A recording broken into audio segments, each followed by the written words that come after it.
கலாத்தியர் புஸ்தகம் 6ஆம் அதிகாரம் 9ஆம் வசனம். எதுல சோர்ந்து போறோமா? நன்மை செய்யறதுன்னா என்னது? இயேசு நன்மை செய்கிறவராய் சுற்றி திரிந்தார். நன்மை செய்யறதுன்னா என்னது?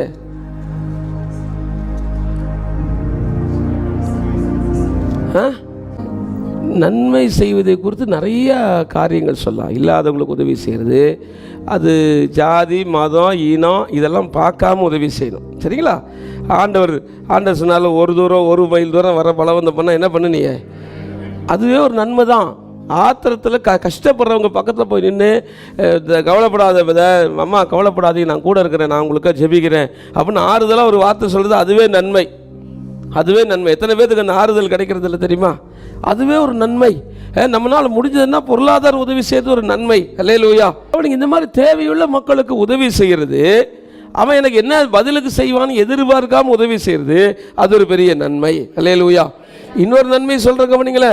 பாவத்தில் வாழுகிற மக்களுக்கு போய் இயேசுவை பற்றி சொல்லி அவங்க பாவத்தில் விடுதலை செய்கிறது பெரிய நன்மை.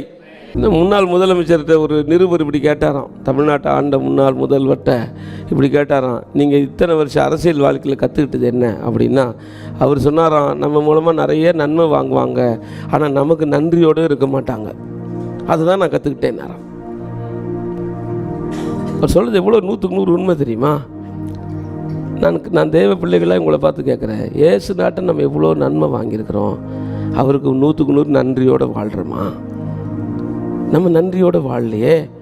அப்போ ஆண்டவருக்கு என்ன வரும் நம்மளை பார்க்கும்போது? சொல்லுங்களேன். தேவை இருந்துச்சுன்னா அப்போ என்ன ஜபம், என்ன சபைக்கு ஒடியாடுறது, அப்படியே பைபிள் வாசிக்கிறது, கர்த்தருக்கு கொடுக்கறது, பொருத்தனை என்ன எல்லாம் நடந்த பிறகு என்ன பண்ணுறது? எதிர்பார்க்கிற காரியம் நடந்துருச்சுன்னா திரும்பியே பார்க்கறது இல்லை. அந்த 10 பேர் வந்து தொழுநோய் குஷ்டரோகிகள் வந்து சுகம் பெற்று போனாங்க பார்த்தீங்களா? 9 பேர் திரும்பியே வந்து பார்த்து என்னவே பண்ணல, அவருக்கு தேங்க்ஸ் கூட சொல்லலை.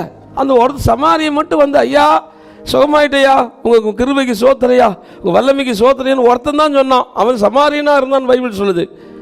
இன்றைக்கி சபைகள் இருக்கிற பெரும்பாலான மக்கள் அந்த 9 பேர் மாதிரி தான் இருக்கிறோம். நன்மையை பெற்றுக்கொள்கிறோம், ஆனால் நன்மைக்கு நன்றி உள்ளவர்களா இல்லை. இது மனுஷனுடைய சுபாவம். நாமளும் ஆண்டவர்கிட்ட அப்படி தான் இருக்கிறோம், உலகமும் நம்மகிட்ட அப்படி தான் இருக்குது. நம்மகிட்ட வந்து நன்மை வாங்குவாங்க, ஆனால் நமக்கு விரோதமாக பேசுவாங்க, நமக்கு விரோதமாக செயல்படுவாங்க. பைபிள் சொல்லுது, இதெல்லாம் பார்த்துட்டு நன்மை செய்தல என்ன பண்ணாத, சோர்ந்து போகாத, உன் கிரியைகளுக்கு பலன் உண்டு, தொடர்ந்து நன்மை செய்து கொண்டே இரு. அல்லேலூயா.